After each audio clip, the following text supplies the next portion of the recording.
The Bible in a Year, Day 8, Job 22 through 27. Then Eliphaz the Temanite answered and said, Can a man be profitable to God? Can a wise man be profitable to him? Does it please the Almighty that you are just? Does he gain if your ways are perfect? Is it because of your prey that he reproves you, that he enters into judgment with you? Is not your wickedness great, your iniquity endless? You keep your relatives' goods in pledge unjustly, leave them stripped naked of their clothing.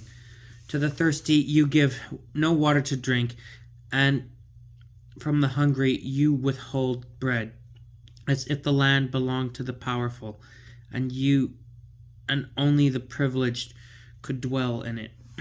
You sent widows away empty-handed, and the resources of orphans are destroyed. Therefore snares are round about you. Sudden terror makes you panic, or darkness you cannot see. A deluge of water covers you. Does not God in the heights of the heavens behold the top of the stars, high though they are? Yet you say, What does God know? Can he judge through the thick darkness? Clouds hide him so that he cannot see as he walks around the circuit of the heavens. Do you indeed keep to the ancient way trodden by the worthless? They were snatched before their time, their foundations a river swept away. They said to God, Let us alone. And what can the Almighty do to us? Yet he has filled their houses with good things. The designs of the wicked are far from me. The just looked on and are made glad, and the innocent deride them. Truly, our enemies are destroyed, and what was left to them, fire has consumed. Settle with him, and have peace. That way good shall come to you. Receive instruction from his mouth, and place his words in your heart. If you return to the Almighty, you will be restored. If you put iniquity far from your tent, and treat raw gold as dust, the fine gold of Ophir as pebbles in the wadi, then the Almighty himself shall be your gold, and your sparkling silver. For then you shall delight in the Almighty. You shall lift up your face toward God, entreat him, and he will hear you. And your vows you shall fulfill, and what you decide shall succeed for you. And upon your ways light shall shine. For when they are brought low, you will say, It is pride. But downcast eyes he saves. He will deliver whoever is innocent. You shall be delivered if your hands are clean. Then Job answered and said, Today especially my complaint is bitter. His hand is heavy upon me in my groanings. Would that I knew how to find him, that I might come to his dwelling. I would set out my case before him. Fill my mouth with arguments. I would learn the words he would answer me. Understand what he would say to me. Would he contend against me with his great power? No, he himself would heed me. There an upright man might argue with him, and I would once and for all be delivered from my judge. But if I go east, he is not there, or west, I cannot perceive him. The north enfolds him, and I cannot catch sight of him. The south hides him, and I cannot see him. Yet he knows my way. If he tested me, I should come forth like gold. My foot has always walked in his steps. I have kept his way and not turned aside. From the commands of his lips I have not departed. The words of his mouth I have treasured in my heart, But once he decides, who can contradict him? What he desires, that he does, for he will carry out what is appointed for me, and many such things he has in store. Therefore I am terrified before him. When I take thought, I dread him. For it is God who has made my heart faint, the Almighty who has terrified me. Yes, would that I had vanished in the darkness, hidden by the thick gloom before me. Why are times not set by the Almighty, and why do his friends not see his days?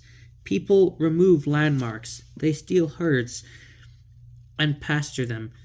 The donkeys of orphans they drive away. They take the widow's ox for a pledge. They force the needy off the road. All the poor of the land are driven into hiding. Like the wild donkeys in the wilderness, they go forth to their task of seeking prey. The steppe provides food for their young. They harvest fodder in the field and glean in the vineyard of the wicked. They pass the night naked, without clothing. They have no covering against the cold. They are drenched with rain from the mountains, and for want of shelter they cling to the rock. Orphans are snatched from the breast. Infants of the needy are taken in pledge. They go about naked, without clothing, and famished they carry the sheaves. Between the rows they press out the oil. They tread the wine presses, yet are thirsty. In the city the dying groan, and the souls of the wounded cry out. Yet God does not treat it as a disgrace. They are rebels against the light. They do not recognize its ways. They do not stay in its paths. When there is no light, the murderer rises to kill the poor and needy. In the sight he acts like a thief. The eye of the adulterer watches for the twilight. He says, "No eye will see me."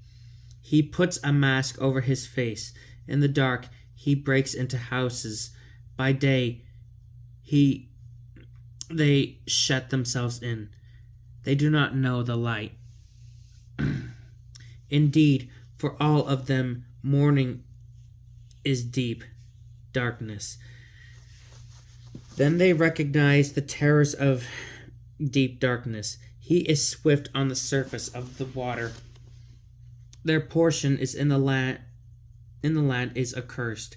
They do not turn aside by way of the vineyards. Drought and heat snatch away the snow waters. Sheol, those who have sinned, may the womb forget them. May the worm find him sweet. May he no longer be remembered, and may wickedness be broken like a tree, and his companions be barren, unable to give birth. May his widow not prosper. He sustains the mighty by his strength. To him who rises without assurance of his life, he gives safety and support, and his eyes are on their ways. They are settled for a while, and they are no more. Laid low like everyone else, they are gathered up like ears of grain. If this be not so, who can make me a liar and reduce my words to nothing? Then Bildad the Shuhite answered and said, Dominion and dread are his, who brings about harmony in his heavens. Is there any numbering of his troops? Yet on which of them does his light not rise? How can anyone be in the right against God? Or how can any born of woman be innocent? Even the moon is not bright, and the stars are not clean in his eyes. How much less a human being who is but a worm, a mortal who is only a maggot? Then Job answered and said, What help you give to the powerless, what strength to the feeble arm. How you give counsel to one without wisdom. How you profuse is the advice you offer. With whose help have you uttered those words? Whose breath comes forth from you? The shades beneath ride in terror, the waters and their inhabitants. Naked before him is Sheol, and Abaddon has no covering. He stretches out Zaphon over the void.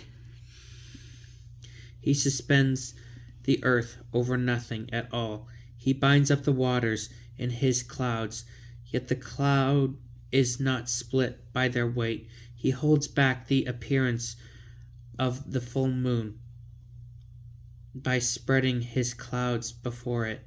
He has marked out a circle on the surface of the deep as the boundary of light and darkness.